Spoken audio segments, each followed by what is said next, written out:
नमस्कार, आत्मा चैनल देखने वाले दर्शकों का स्वागत है। मैं आपके साथ हर रोज़ की तरह कंचन। आज हमारे बीच में डॉक्टर डोगरा जो स्पेशल डेंटिस्ट हैं, आज हम उनके साथ बातचीत करेंगे। आइए सबसे पहले हम डॉक्टर डोगरा जी का स्वागत करते हैं। डॉक्टर साहब, स्वागत है आपका। थैंक यू जी, thank you so much ma'am. Doctor साहब, आपसे सबसे पहले आप ये बताएं कि दांतों की जांच कब करवा लेनी चाहिए? देखिए जी, दांतों की जांच एवरी 6 मंथ्स होनी चाहिए, हर 6 महीने में होनी चाहिए जी। मैटर ऑफ फैक्ट हम तो ये कहते हैं कि जब बच्चा कोई पैदा होता है जी। तो उस वक़्त से ही मदर को चाहिए कि वो डेंटिस्ट के पास जाके पूछे कि भाई क्या देख रेख करे कि जब जैसे जैसे बच्चा बड़ा होता है और जैसे जैसे दांत आते हैं तो वो क्या ऐसे स्टेप्स उठाए कि बच्चे के दांत खराब ही ना हो। जी। फॉर अ नॉर्मल इंडिविजुअल जी। एवरी 6 मंथ्स डेंटल चेकअप बहुत ज़रूरी है, वो होना ही चाहिए। जी।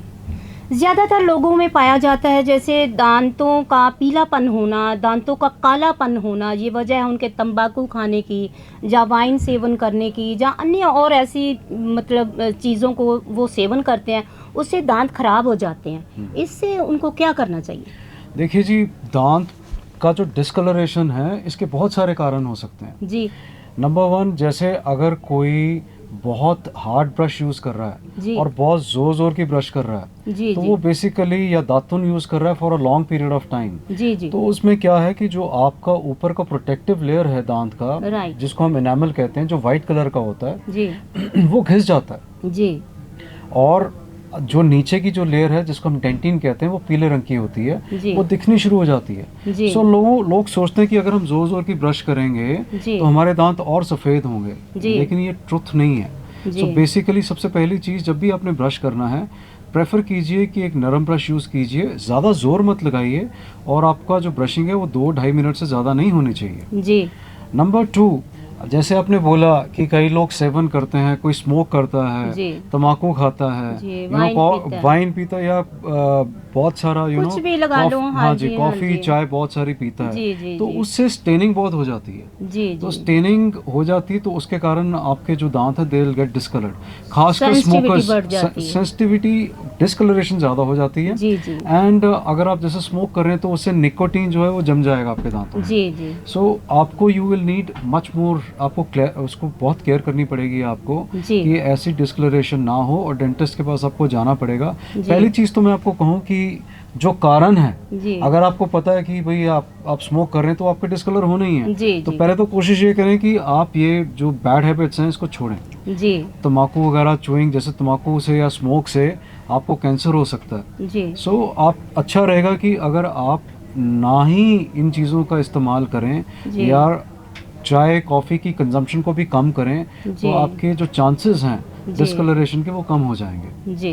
ठीक है। सो इस तरह करके these are the factors, main factors जी। हाँ जी। एक लोगों में पाया जाता है कि नेचुरल स्पेस होता है दांतों में डॉक्टर साहब, तो लोग अपनी स्माइल को अच्छा दिखाने के लिए वो स्पेस को आजकल कवर करवा लेते हैं। कहते थे ना पहले ज़माने में कि बुजुर्ग कहते थे ये स्पेस है तो ये हमारा बच्चा लक्की बहुत है, लेकिन आजकल लोग लक्की नहीं मानते, वो लोग कहते हैं हमारी स्माइल अच्छी होनी चाहिए, हम इसको मतलब वो कवर करवा लेते हैं। तो उसका आप कैसे मतलब करते हो? देखिए जी, बिल्कुल ठीक कह रहे हैं, मुझे 30 साल हो गए प्रैक्टिस में जी। सो पहले के टाइम पे इतने लोग अवेयर नहीं थे जी। लेकिन अब जो जनरेशन है everybody wants to look good, सब अच्छा दिखना चाहते हैं। सो आप बिल्कुल ठीक कह रहे हैं कि वो अपना गैप बंद करना चाहते हैं, तो उसके लिए हमारे पास बहुत सारी ऑप्शंस हैं जी। जैसे आप वेनेरिंग करा सकते हैं। वेनेर्स के अंदर हम क्या करते हैं, जो बाहर की जो लेयर है आपकी उसको हल्का सा हम प्रिपेयर करके आपका नाप लेके एक बाहर की लेयर बना देते हैं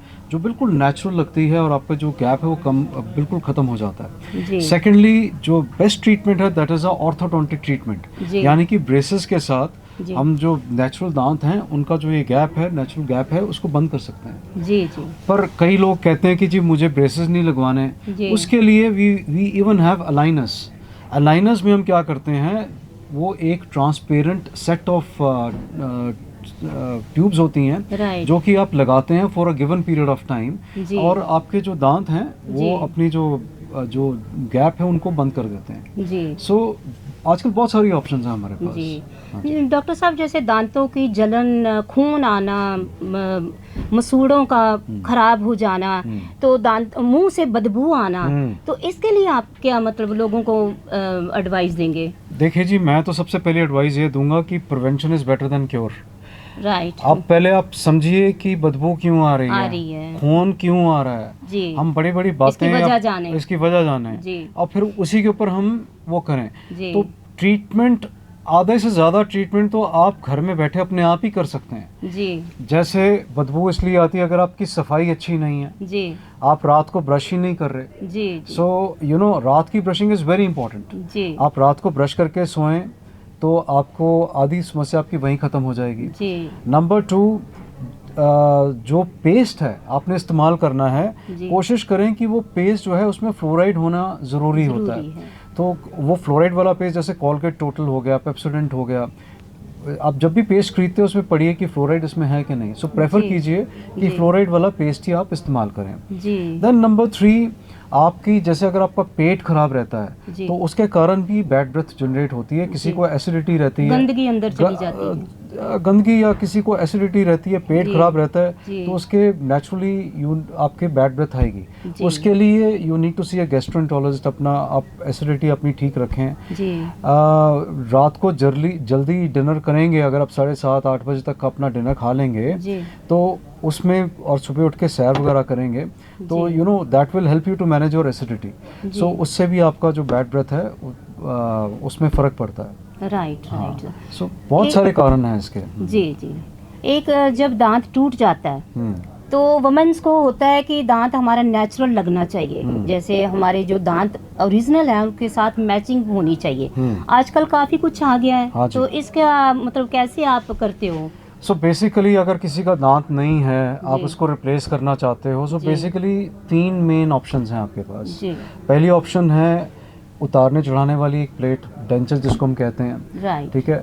लेकिन आप डाल सकते हैं, it's very easy to wear it, लेकिन आदत डालनी पड़ेगी और फिर रोज़ रात को निकाल के पानी में रखोगे तो बड़ा कम्बरसम है। तो हम ज़्यादा कंसंट्रेट करते हैं फिक्स्ड ऑप्शंस पे। सो फिक्स्ड आपके पास 2 ऑप्शंस हैं मेन। एक होता है ब्रिज।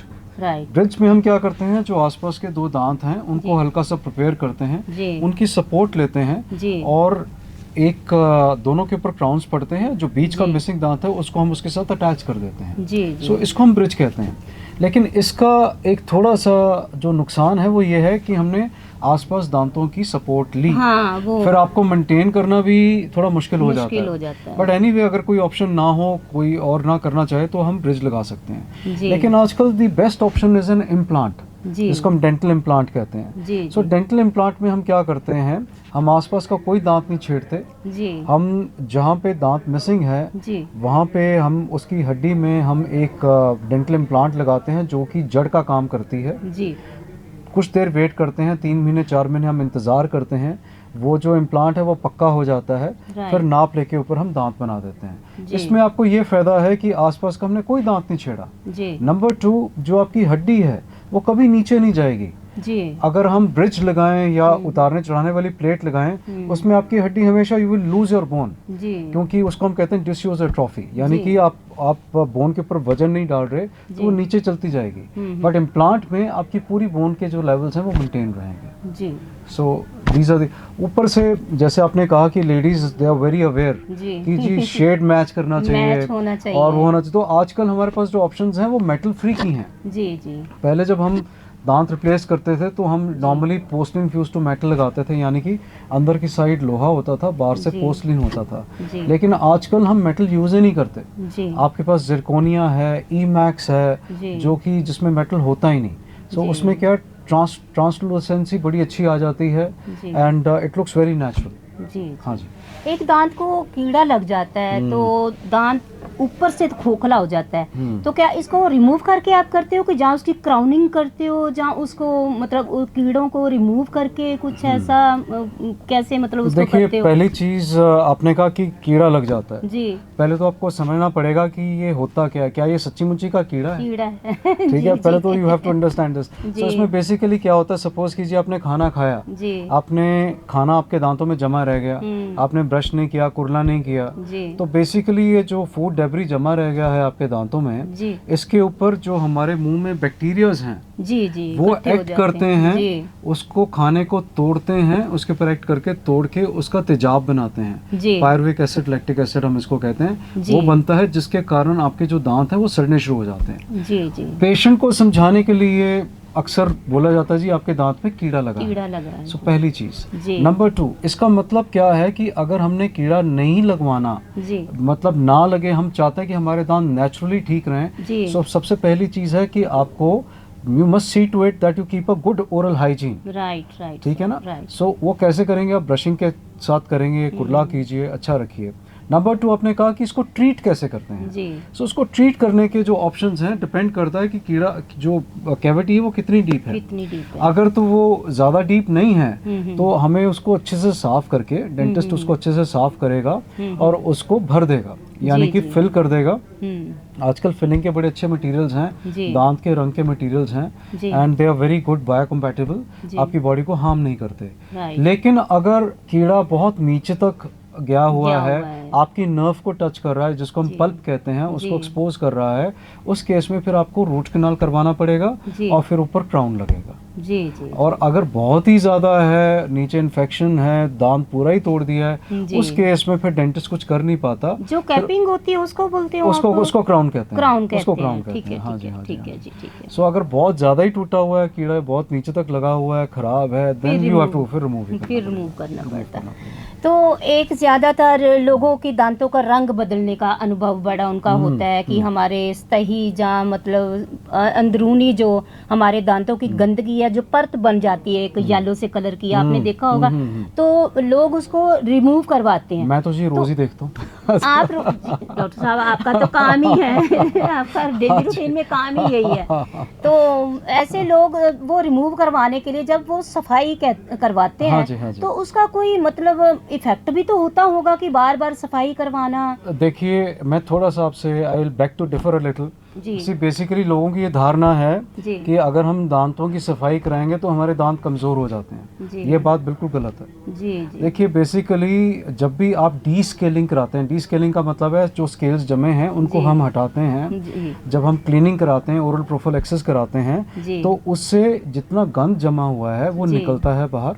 एंड आपके जो दांत हैं, हड्डी जो है, दांत हैं, मसूड़े हैं, जीभ है, उसको एक साफ एनवायरनमेंट मिलता है। सो वो साफ एनवायरनमेंट मिलने से उनकी जो हेल्थ है वो अच्छी रहती है। सो पहली चीज ये धारणा गलत है कि सफाई करवानी चाहिए कि नहीं। सो वो करवानी चाहिए, लोगों के मन में हो जाता है। अब दूसरा सवाल ये आता है कि जी कितनी बार करानी चाहिए। सो सेकेंड पोर्शन ये है, तो आपको एटलीस्ट 6 मंथ्स में you have to visit your dentist. अगर वहाँ पे कुछ स्केल्स जमे हैं वो साफ कर देगा and you should be fine. ठीक है ना? सो ये आपको ज़रूरी है आपको करवाना। तो डॉक्टर साहब आपकी अपनी लाइफ इतनी स्ट्रेसफुल होती है, हाँ जी, कि रूटीन में आपने इतने पेशेंट देखने और इतना मतलब आपके दिमाग पे वो होता है ना, एक बोझ सा होता है कि मैं पेशेंट को ऐसे देख देख के मतलब आप थक जाते होंगे, तो आप अपने आप को रिलैक्स कैसे करते हो? बड़ा अच्छा सवाल है जी कि आजकल लोग बड़े डिमांडिंग हैं। जी ठीक है ना? तो वो कहते हैं जी हमें ऐसे बिल्कुल ऐसे चाहिए, तो you no of course stress तो डेफिनेटली होता ही है। बहुत सारे क्वेश्चन पुट होते हैं। हाँ जी। सो स्ट्रेस तो डेफिनेटली होता ही है। उसके लिए जी बेस्ट, मैं I love my work, I am very passionate about it. तो मैं मेरा काम नहीं लगता क्योंकि मैं टोटली इसमें इन्वॉल्व होता हूँ। तो स्ट्रेस होता है, लेकिन बट वो जब हम पैशन इतना ज़्यादा होता है तो फिर वो स्ट्रेस नहीं लगता। पर दूसरी चीज़ ये है कि मेरे को म्यूज़िक बहुत अच्छा लगता है। So I love to you know listen to music, at times sing a little few songs, तो that really helps me too. गाते भी होंगे फिर आप? हाँ, थोड़ा बहुत गाते भी हैं जी। तो थोड़ा सा फिर एक्सरसाइज करते हैं सुबह उठ के, एंड दौड़ने जाते हैं। सो दैट बिल्कुल होने चाहिए। तो आप अपने फैमिली को टाइम बहुत कम दे पाते होंगे? मेरे हिसाब से। तो कैसे मैनेज करते हो आप? देखिए जी, फॉर्चुनेटली मेरी वाइफ भी डेंटिस्ट है, वाह, ठीक है। सो तो हम दोनों इकट्ठे ही काम कर रहे होते हैं। अच्छा अच्छा, तो ठीक है फिर सर। एक ही जगह पे हो? एक ही जगह पे इकट्ठे काम राइट करते हैं। Sir, right sir. हाँ जी मैम। तो डॉक्टर साहब, आपका चैनल पे आने का धन्यवाद। थैंक यू जी, thank you ma'am, thank you for calling me.